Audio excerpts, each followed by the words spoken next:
Episode की शुरुआत होती है एक खामोश बोट से जो घने कोहरे के बीच से लैंड ऑफ वेव्स की तरफ बढ़ रही है। हमारी टीम 7 यानी नारुतो, सासुके, साकुरा और उनके गुरु ककाशी सेंसेई इस नाव में ब्रिज बिल्डर टजुना को एस्कॉर्ट कर रहे हैं।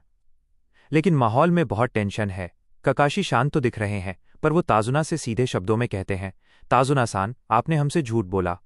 ये कोई मामूली सी रैंक मिशन नहीं है। हम पर जो हमला हुआ था वो हाई लेवल के निंजास ने किया था। अगर आपने सच नहीं बताया तो हम ये मिशन यहीं छोड़ देंगे। अब ताजुना के पास सच उगलने के अलावा कोई रास्ता नहीं था। वो रोते हुए बताता है कि उसका देश बेहद गरीब है और वहाँ गैटो नाम के एक बेहद अमीर और क्रूर बिजनेसमैन का कब्जा है। गातो उस पूरे देश के व्यापार और लोगों को कंट्रोल करता है। अगर ताजुना ने वो ब्रिज बना दिया तो गातो का कब्जा टूट जाएगा। इसी वजह से गातो ने ताजुना को मारने के लिए बड़े बड़े हत्यारे भेजे हैं। ताजुना कहता है, मेरे पास इतने पैसे नहीं थे कि मैं ए रैंक मिशन के लिए पे कर सकूं। अगर तुम मुझे छोड़ दोगे तो मैं मारा जाऊंगा और मेरा छोटा पोता और बेटी रोते रह जाएंगे। हमारी इमोशनल टीम 7, खासकर नारुतो, ये सुनकर पिघल जाता है और ककाशी भी मान जाते हैं कि वो इस मिशन को पूरा करेंगे। नाव से उतरकर जब सब पैदल आगे बढ़ रहे होते हैं तभी अचानक ककाशी चिल्लाते हैं, सब नीचे झुको। और तभी सनसनाटी हुई हवा को चीरती हुई एक बहुत बड़ी तलवार उनके सिर के ऊपर से निकलती है और सीधे एक पेड़ के तने में जाकर धंस जाती है। और उस तलवार के हैंडल पर आकर खड़ा होता है एक ऐसा शख्स जिसे देखकर सासुके के भी पसीने छूट जाते हैं। ये कोई और नहीं, हिडन मिस्ट विलेज का एक खुखार हत्यारा, Zabuza Momochi, the demon of the mist. Zabuza सीधे कहता है कि उसे सिर्फ उस बूढ़े ताजुना से मतलब है, बाकी बच्चे और ककाशी उसका रास्ता छोड़ दें। लेकिन ककाशी कदम आगे बढ़ाते हैं और कहते हैं कि ये मुमकिन नहीं है। ज़ाबुज़ा ककाशी को देखकर पहचान जाता है और कहता है, ओहो, तो तुम हो हिडन लीफ के कॉपी निंजा। ककाशी ज़ाबुज़ा की खतरनाक किलिंग इंटेंट मारने की इच्छा को देखकर नारुतो और बाकी सब जम जाते हैं। ककाशी समझ जाते हैं कि ये दुश्मन उनके बच्चों के बस का नहीं है। वो अपने हाथ को अपने माथे पर बंधी पट्टी की तरफ ले जाते हैं जो उनकी बाईं आंख को ढके हुए है। और यहाँ होता है इस एपिसोड का सबसे बड़ा मोमेंट। ककाशी अपनी पट्टी हटाते हैं और रिवील होती है उनकी लाल आंख, द शरिंगन। ये देखकर सासुके पूरी तरह चौंक जाता है।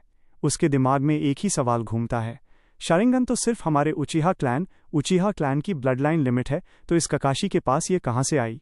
खैर, इसका जवाब सासुके को बाद में मिलेगा, लेकिन अभी लड़ाई शुरू हो चुकी थी। ज़ाबुज़ा अपनी special technique hiding in mist technique का इस्तेमाल करता है और पूरा इलाका घने कोहरे से भर जाता है। वो गायब हो जाता है। कोहरे के बीच से ज़ाबुज़ा की डरावनी आवाज़ गूंजती है कि वो ताजुना को 8 जगहों से काट सकता है। दिल, फेफड़े, लीवर चुनना तुम्हारा काम है। इस जानलेवा माहौल और ज़ाबुज़ा के किलिंग इंटेंट के कारण सासुके इतना डर जाता है कि वो कांपने लगता है। उसे लगता है कि वो अभी मारा जाएगा और वो अपनी ही कुनाई खुद को मारने के लिए उठाने लगता है। लेकिन तभी ककाशी सेंसेई पीछे मुड़कर मुस्कुराते हुए कहते हैं, सासुके, डरो मत। जब तक मैं जिंदा हूं मैं अपने साथियों को कभी मरने नहीं दूंगा। ये डायलॉग सासुके को हिम्मत देता है। अचानक ज़ाबुज़ा पलक झपकते ही सीधे ताजुना और बच्चों के बीच में प्रकट होता है और अपनी भारी तलवार घुमाता है। लेकिन ककाशी बिजली की रफ्तार से आते हैं और अपनी कुनाई सीधे ज़ाबुज़ा के पेट में घोंप देते हैं। पर रुको, ट्विस्ट तो अभी बाकी है। ककाशी ने जिस ज़ाबुज़ा को मारा था वो ज़ाबुज़ा था ही नहीं। वो पानी से बना एक वाटर क्लोन था जो पानी में बदल जाता है और असली ज़ाबुज़ा ककाशी के ठीक पीछे आ जाता है। ज़ाबुज़ा अपनी विशाल तलवार घुमाता है और ककाशी के 10 टुकड़े कर देता है। ये देखकर साकुरा और नारुतो चीख पड़ते हैं। लेकिन भाई साहब, ककाशी कोई कच्चे खिलाड़ी नहीं है। वो कटा हुआ ककाशी भी एक वाटर क्लोन निकलता है। ककाशी ने ज़ाबुज़ा की टेक्निक को पहले ही अपनी शेरिंगन से कॉपी कर लिया था।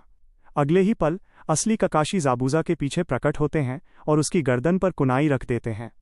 पूरा गेम पलट चुका था। ककाशी ने ज़ाबुज़ा को उसी के जाल में फंसा दिया था।